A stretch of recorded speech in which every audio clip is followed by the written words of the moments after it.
Assalamualaikum warahmatullahi wabarakatuh. Berjumpa kembali dengan Bukit Waringin Al-Muhajirin Channel. Pada Sabtu pada maghrib ini, kita ada kajian adab dan akhlak yang dipandu oleh Ustadz Khairuman Soleh, SPD. Mari kita simak bersama, semoga menjadi ilmu yang bermanfaat di dunia dan akhirat. Amin ya rabbal alamin. Wassalamualaikum warahmatullahi wabarakatuh.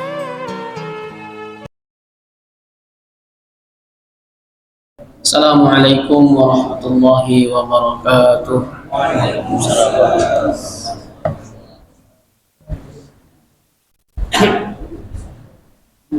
Alhamdulillahilladzi arsala rasulahu bil huda wa dinil haqq liyudhhirahu 'ala ad-dini kullihi wa kafa billahi shahida. Wa kafa billahi alima wa kafa billahi wakila. Asyhadu an la ilaha illallah wahdahu la syarika lah. Allahumma shalli wa sallim ala nabiyyina Muhammadin sallallahu alaihi wasallam wa ala alihi wa sahbihi ajma'in wa man tabi'ahum bi ihsanin ila yaumiddin. Amma ba'du, ayyuhal muslimun, para jamaah salat maghrib menjelang isya. Alhamdulillah, senantiasa kita bersyukur kepada Allah Subhanahu wa ta'ala. Allah Subhanahu wa ta'ala yang telah memberikan kita inayah, hidayah, nikmat yang begitu besar, nikmat yang begitu banyak. Di antaranya adalah nikmatul iman wal Islam. Alhamdulillah, dengan izin Allah kita mudah melakukan berbanyak hal, melakukan banyak aktivitas, baik yang bersifat ibadah maupun yang bersifat non-ibadah, baik yang bersifat perkara-perkara duniawi ataupun yang bersifat perkara-perkara ukhrawi. Kita berkumpul pada malam hari ini bersama-sama mengingat Allah Subhanahu wa ta'ala, berzikir kepada Allah Subhanahu wa ta'ala dalam rangka meningkatkan keimanan kita, meningkatkan ketakwaan kita kepada Allah. Mudah-mudahan berkumpulnya kita di tempat yang mulia ini mendapatkan maghfirah, ridho dari Allah Subhanahu wa ta'ala. Rasulullah SAW bersabda, man salaka tariqan yaltamisu fihi ilman sahhalallahu lahu bihi tariqan ilal jannah.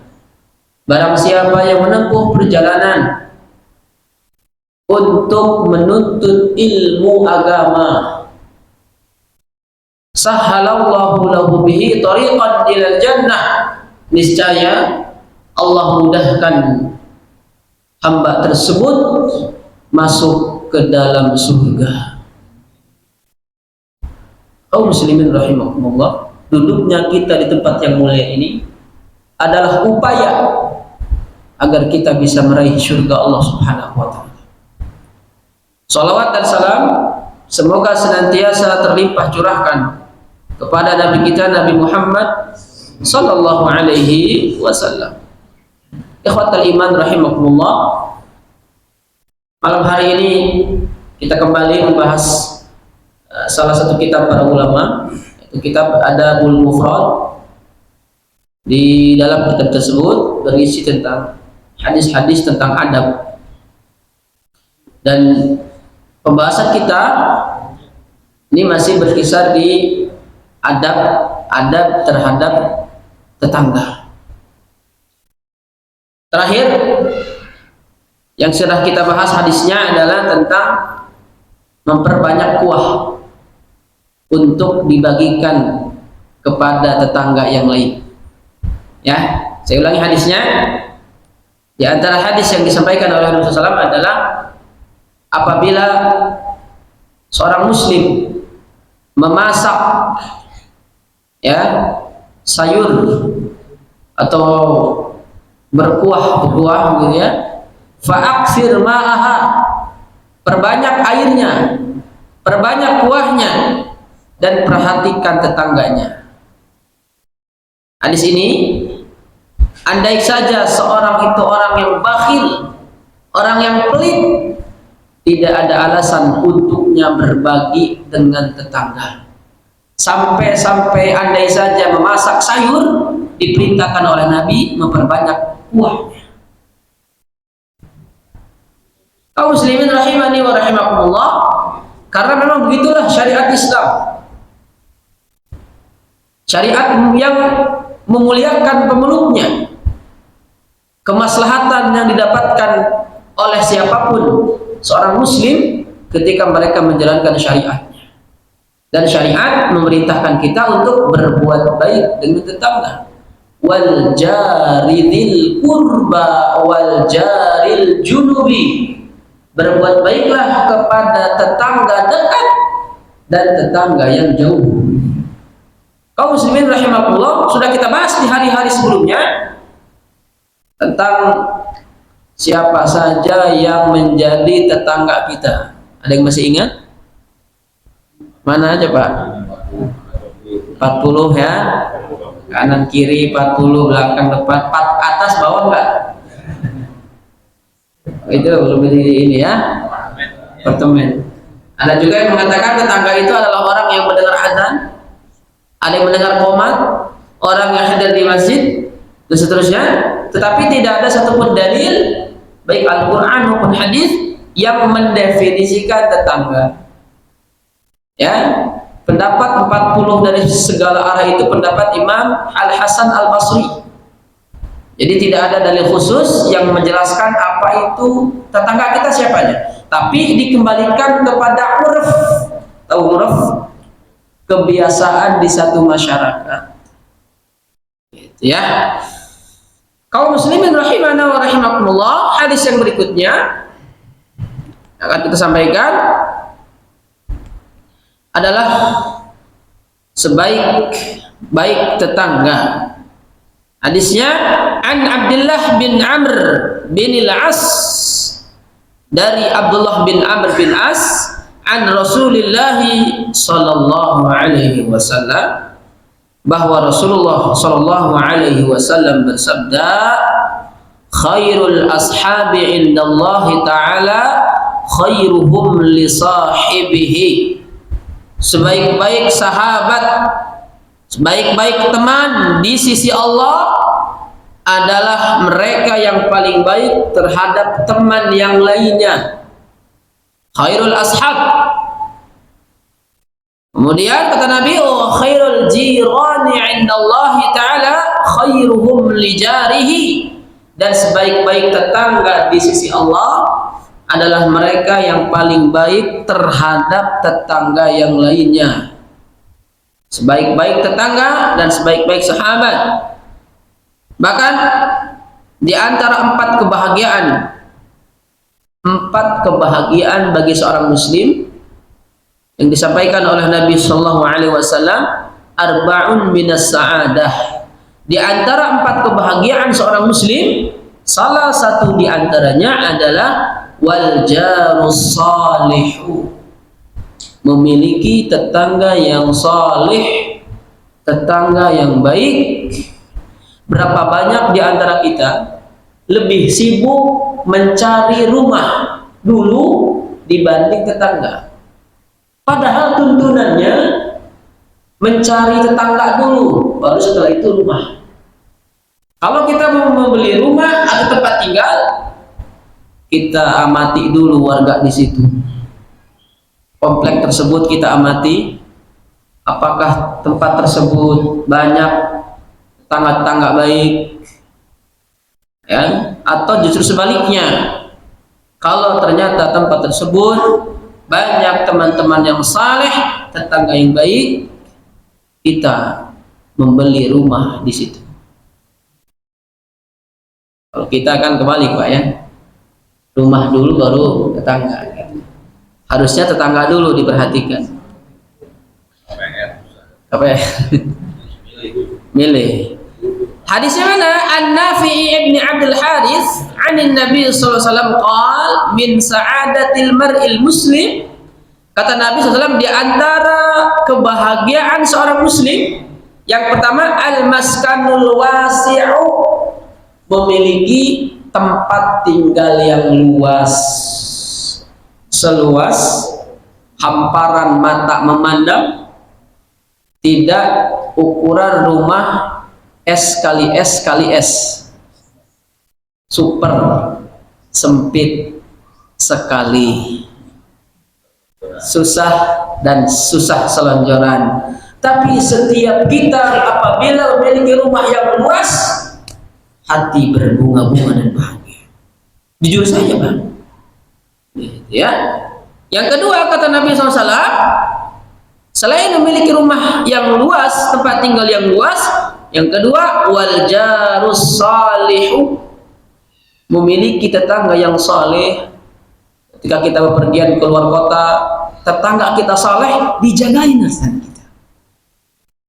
Sebaliknya, kalau tetangga yang buruk bukan dijagain, Mbak. Silahkan. Lampu hilang, gas LPG hilang, sandal hilang, ya kan? Yang ketiga kata Nabi SAW, di antara kebahagiaan seorang muslim adalah wal markabul hani, mempunyai kendaraan yang nyaman,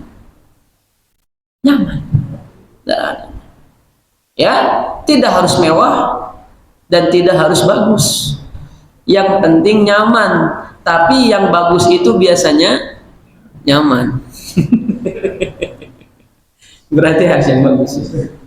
Tapi ada juga yang lama tapi nyaman, ya, penuh dengan kenangan indah bersama orang yang paling kita cintai, mantan istri kita yang sekarang jadi istri kita.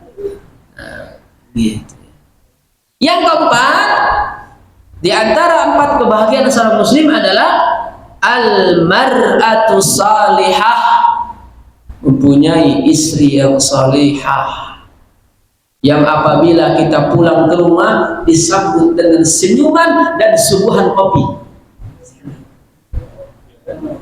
Nah, begitu nggak Pak Ketua DKM?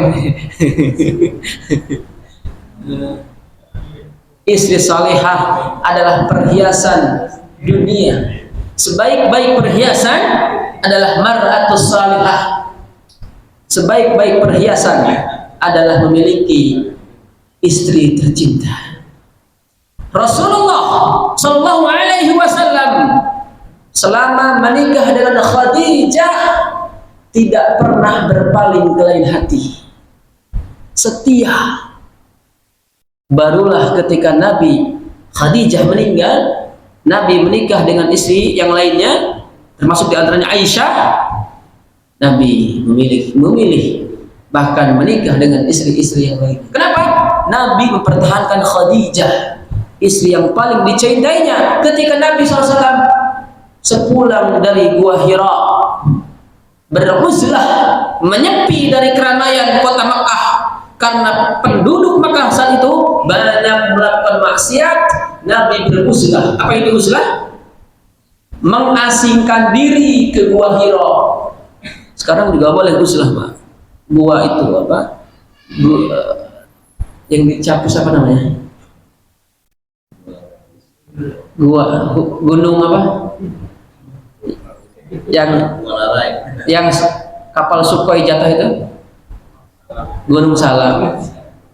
Ya. Nabi beruzlah, kemudian Nabi ditampakkan sosok Jibril begitu besar, menerima wahyu pertama, Iqra bismi rabbikal ladzi khalaq, khalaqal insana min 'alaq, Iqra wa rabbukal akram alladzi 'allama bil qalam. Pulang ke rumah menggigil ketakutan, ditenangkan oleh seorang istri yang salihah. Seandainya kita begitu, Pak, ya, pulang kerja pusing, ya, banyak tekanan, pulang ke rumah di tekanan juga, ya. Nah, jadi 4 perkara kebahagiaan seorang muslim. Yang pertama adalah mempunyai tempat tinggal yang luas. Yang kedua adalah memiliki tetangga yang soleh. Yang ketiga, memiliki kendaraan yang nyaman. Yang keempat adalah mempunyai istri yang salihah. Yang belum menikah, segera menikah. Yang sudah menikah, Bapak yang bilang ya. Gitu ya. Dan memang dibolehkan Pak ya. Tidak dilarang Pak ya. Maksimalnya 4. Kaum muslimin rahimakumullah, sedangkan lawan tetangga yang soleh adalah tetangga yang buruk. Nah, Nabi pernah berdoa atau Nabi pernah mengajarkan doa kepada kita agar kita terhindar dari tetangga yang buruk. Kalau punya tetangga buruk itu nggak aman Pak, nggak aman. Baik kitanya, istri kita, anak kita itu nggak aman. Dengan celaan, dengan tangannya, padahal kata Nabi apa? Ma min muslimin man salima muslimu min lisanihi wa yadihi. Seorang mukmin yang sejati, muslim yang sejati adalah ketika muslim yang lainnya selamat dari celaan lidah dan tangannya. Berarti tidak boleh lisan kita, tidak boleh tangan kita mengganggu tetangga kita. Makanya nanti ada tingkatan. Para ulama menyimpulkan ada tingkatan bagaimana kita beradab kepada tetangga. Yang pertama adalah menjaga agar kita tidak mengganggu mereka. Yang kedua, bersabar dari gangguan mereka kepada kita. Yang ketiga, memuliakan, memberikan terbaik kepada tetangga kita. Pertama tadi apa? Menjaga agar kita tidak mengganggu tetangga. Yang kedua apa? Bersabar apabila kita diganggu. Lebih milih mana? Antara bersabar dari gangguan mereka, apa kita jangan mengganggu mereka? Kedua-duanya mendapat pahala. Ada sebuah kisah Pak, di Saudi itu, tetangganya memelihara anjing. Tetangganya Pak. Nah, yang cerita ini punya kambing. Cerita ke ulama, ke syekh. Wah syekh, saya punya kambing. Karena tetangga saya punya anjing, jadi kambing saya dimakanin terus sama anjingnya gitu. Anaknya dimakan, ibunya, sampai sisa sekitar beberapa ekor kambing. Cerita ke syekh, kata syekh bilang, sudah, kamu kasih hadiah anak kambing. Kalau pikir kita kan, apa nih nasihatnya ya kan? Ternyata disuruh memberikan hadiah seekor bayi kambing yang lucu kepada tetangga yang jahat tadi. Dia sudah bersabar, ya. Artinya keburukan orang lain dibalas dengan kebaikan. Benar tidak? Harus begitu ya. Jangan sampai keburukan orang kita balas keburukan. Orang berbuat buruk kita balas berbuat baik. Ini prakteknya berat Pak. Benar Pak. Ketok dibawakan satu ekor kambing kecil. Waduh, turun gitu bahasa kitanya ya. Kalau bahasa Arabnya syukran, jazakallah khair, barakallahu fiik gitu. Akhirnya apa jamaah sekalian, setelah dikasih anak kambing, itu anjing kepunyaannya diikat, dirantai, sehingga selamatlah kambing-kambingnya. Gitu ya. Maksudnya ketika orang tersebut berbuat buruk kepada kita, kita tetap berbuat baik. Alhamdulillah dengan itu kambing-kambingnya selamat. Kasusnya begitu Pak. Bersabar menghadapi gangguan tetangga. Yang ketiga tadi apa? Memuliakan, berbuat baik. Fal yuhsin fal yukrim. Hadis sudah kita sampaikan. Ya. Lebih-lebih parah lagi ketika tetangga yang memelihara hewan, ayam atau bebek, ya kan, musim hujan, ya kotorannya di mana-mana, musim hujan jadi ngalir kemana-mana, ya kan, wanginya luar biasa itu jamaah sekalian. Sabar, sabar menghadapi gangguan tetangga. Prakteknya berat. Ada yang ngalami? Nah, kalau tidak bisa ya dimusyawarahkan ya. Nah, kalau ada tetangga buruk seperti ini, Nabi mengajarkan doanya jamaah sekalian. Hadisnya an Abi Hurairah radhiyallahu an qala kana min du'ain nabiyyi sallallahu alaihi wasallam. Abu Hurairah berkata, di antara doa Nabi.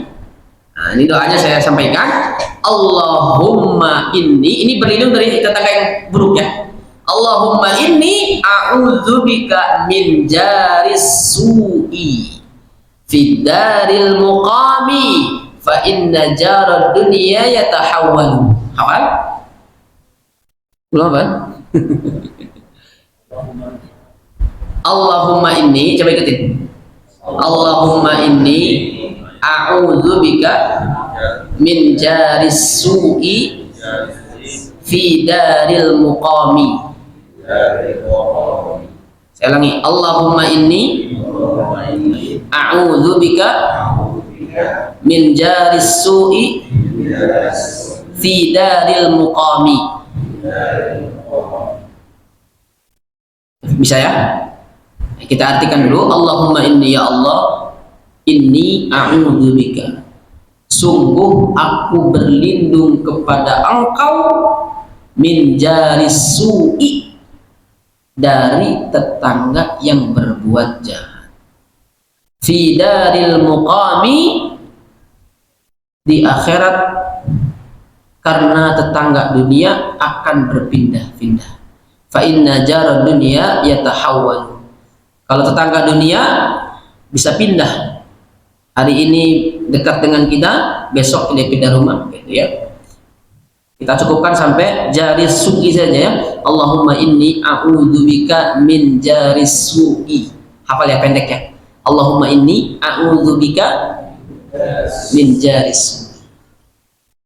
Kalau minta tetangga saleh gimana? Allahumma inni as'aluka min jaris saleh. Dibalik saja ya. Kalau nggak bisa bahasa Arabnya gimana? Bahasa Indonesia saja doanya. Ya Allah, aku berlindung kepadamu dari tetangga yang buruk. Nah, ini sampai Nabi mengajarkan doanya.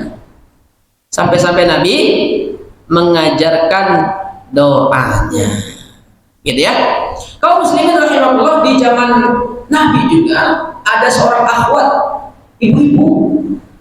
Nah, dikisahkan dalam sebuah hadis Nabi SAW, sami'tu Aba Hurairah, aku telah mendengar Abu Hurairah berkata, qila lin Nabi sallallahu alaihi wasallam, ya, pernah ada di zaman Nabi sallallahu alaihi wasallam, ya, seorang wanita, seorang perempuan yang dia tidak pernah tinggal sholat malamnya, sholat malam.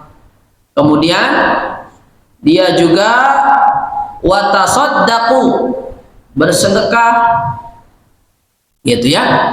Jadi kata orang tersebut bertanya ke Nabi, ya Rasulullah, wahai Rasulullah, inna fulanah taqumul laila, sungguhnya ada seorang perempuan, si fulanah di sini bukan nama orang. Fulanah itu nama perempuan yang tidak disebut namanya.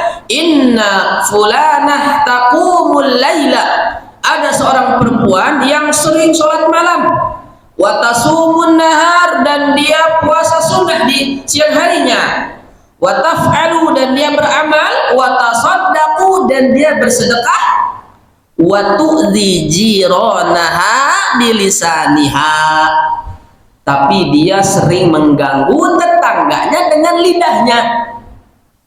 Ada seorang perempuan rajin sholat malam, bersedekah, beramal soleh, puasa bukan hanya Ramadan, puasa sunnah, tapi ternyata lidahnya sering mengganggu, mencela tetangganya. Faqala Rasulullah sallallahu alaihi wasallam, Nabi bersabda, la khaira fiha, tidak ada kebaikan dalam dirinya.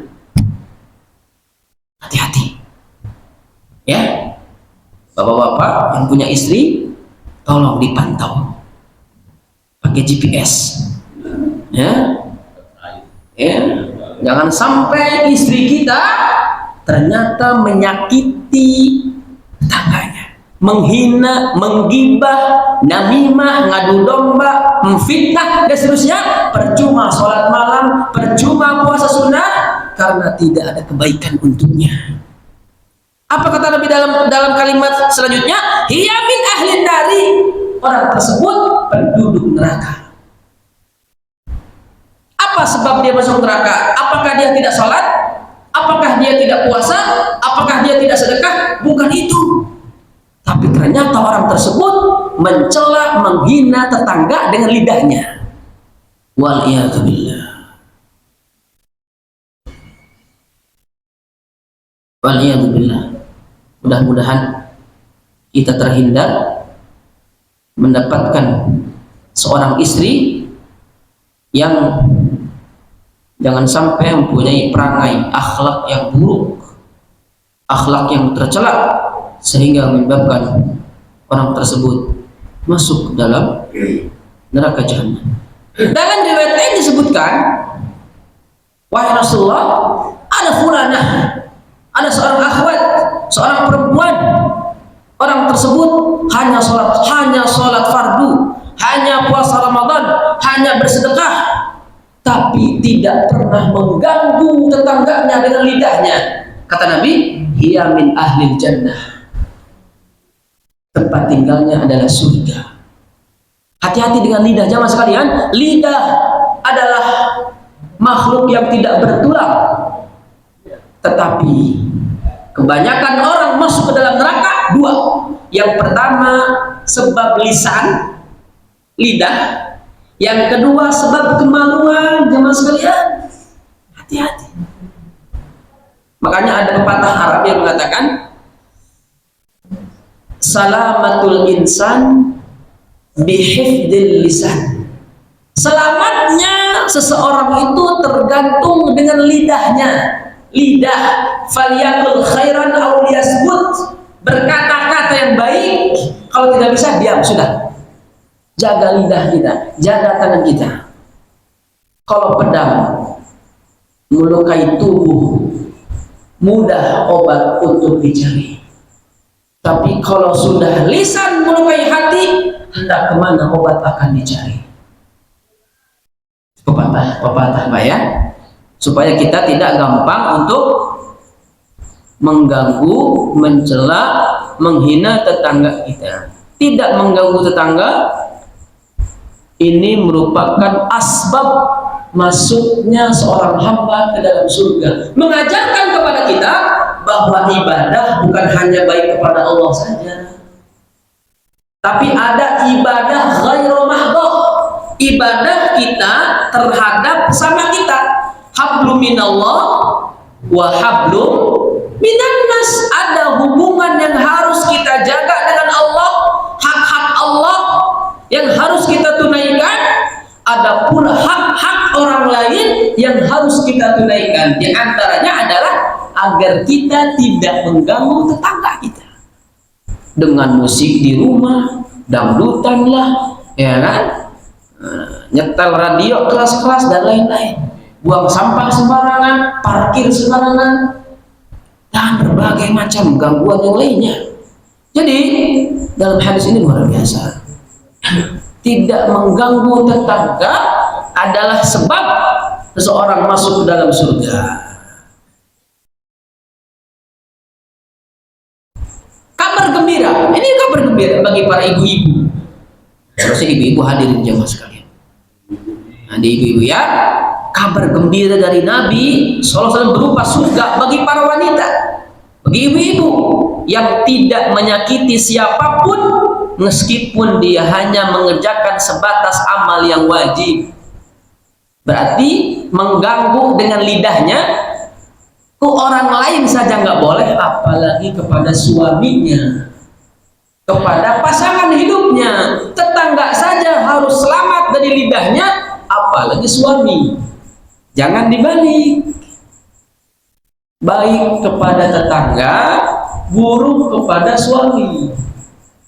Harusnya baik kepada suami, baik juga kepada tetangga. Inilah pentingnya kajian adab, ikhwah sekalian. Para muslimah senantiasa harus menjaga lidahnya, lisannya, karena gampangnya para wanita mengumpat dan mencela. Biasanya pas gimana Pak? Beli sayur, set, ya kan, tukang sayur lewat, datang si A, datang si B, C, D, E, pada udah. Jadilah majlis ahlul ghibah. Oh iya Pak, oh itu si itu, oh si ini, si. Udah. Nah, kita ingatkan para istri kita jamaah sekalian. Itu baru istri satu jamaah sekalian. Bayangkan antum punya istri 2, istri 3, istri 4, lebih wajib lagi diingatkan kembali jamaah sekalian. Gitu ya. Jadi tidak mengganggu kenyamanan tetangga. Dalam hadis yang lain, kita dilarang untuk meremehkan tetangga kita meskipun pemberiannya hanya berupa kikil kambing. Mana kikil kambing? Kikil kambing itu. Ya, hadisnya mana?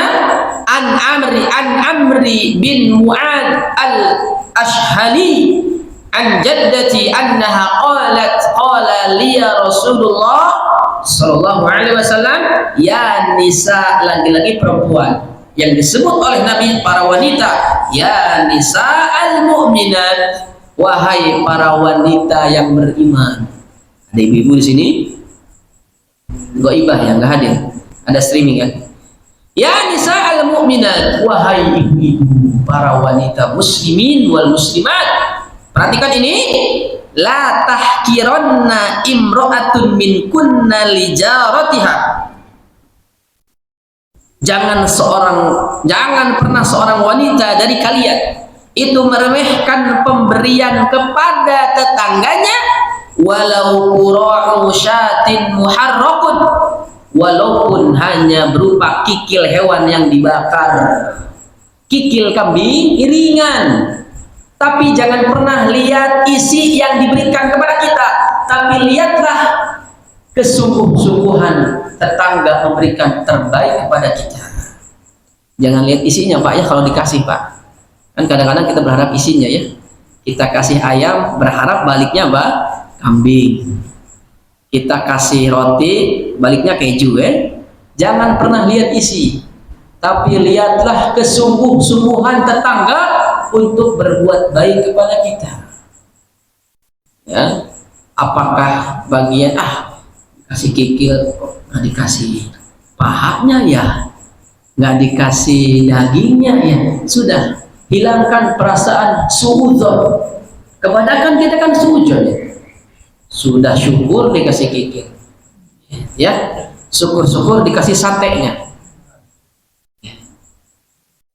Dalam hadis yang lain, ya nisa al-muslimat, wahai wanita muslimah, ya nisa al-muslimat, Nabi berulang 2 kali, wahai para wanita muslimah, la tahkiranna jaratun li jaratiha walau firsina syatin. Janganlah seorang perempuan meremehkan tetangga perempuan lainnya meskipun berupa kaki domba, kaki kambing. Kalau dikasih kaki kambing enak, karena itu daging semua itu jamaah sekalian.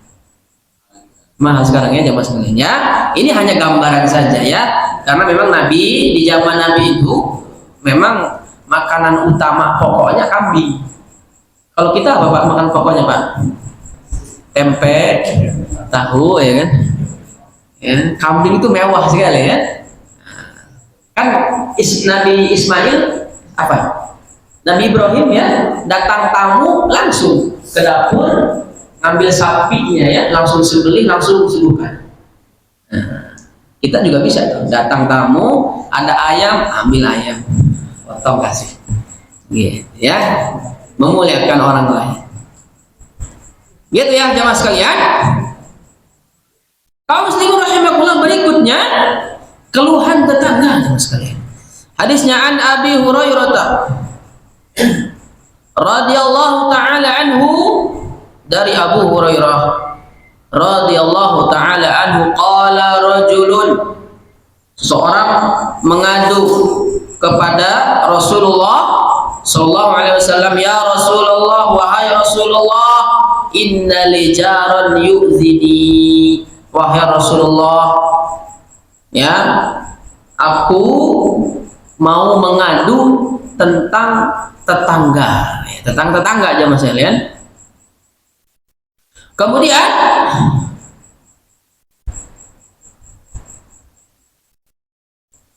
faqala intalik fa akhrij mata'aka ila tariq. Kemudian lalu beliau bersabda, bawalah hartamu dan letakkanlah di jalan agar orang yang lewat akan melaknatinya, maka setiap orang yang lewat selalu melaknatinya. Tetangganya itu lalu datang kepada Nabi SAW dan beliau berkata kepadanya, apa yang kau dapat dari orang-orang? Orang itu berkata, sungguh laknat Allah di atas laknat mereka. Lalu dia berkata kepada orang mengan tadi, sudah cukup bagimu, atau kata-kata senada lainnya. Nah, ini adalah bagian dari keluhan. Apabila kita memiliki tetangga yang mengeluh, kita bisa memberikan solusi kepada tetangga kita agar kebaikan kita sempurna sebagai seorang muslim. Ya, sebagai seorang muslim kita mempunyai hak terhadap tetangga kita. Bahkan andai kata tetangga kita seorang yang kafir, orang yang tidak beriman kepada Allah, mereka tetap mendapatkan satu hak, yaitu hak sebagai tetangga. Bagaimana lagi kalau seorang muslim, dia mendapatkan hak sebagai tetangga dan juga mendapatkan hak sebagai seorang muslim yang baik, yang tidak boleh kita mengganggunya. Nah, kemudian yang berikutnya, bertetangga dengan orang yang bukan muslim. Berarti berbeda akidah dengan kita, Pak, ya. An Mujahid, dari Mujahid, qala, dia berkata, kuntu inda Abdullah bin Amrin, aku pernah berada di rumah Abdullah bin Amr, wa gulamuhu yasluhu syatan, dan pembantunya sedang memotong syatan. Itu apa ya? Domba, sedang motong kambing ya mas sekalian. Faqala ya gulam, lalu dia berkata, wahai gulam, idza faraqta fabda'a bijarina al-yahudi, jika sudah selesai motong kambing, maka mulailah dari tetangga Yahudi. Faqala rajulun minal qaum, kemudian seorang berkata,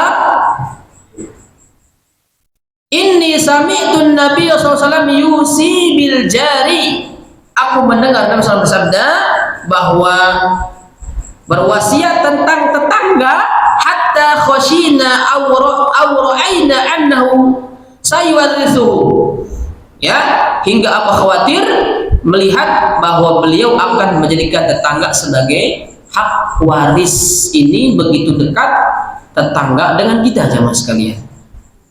Artinya saking seringnya Jibril memberikan nasihat kepada tetangga, seakan-akan tetangga mendapatkan hak waris dari kita.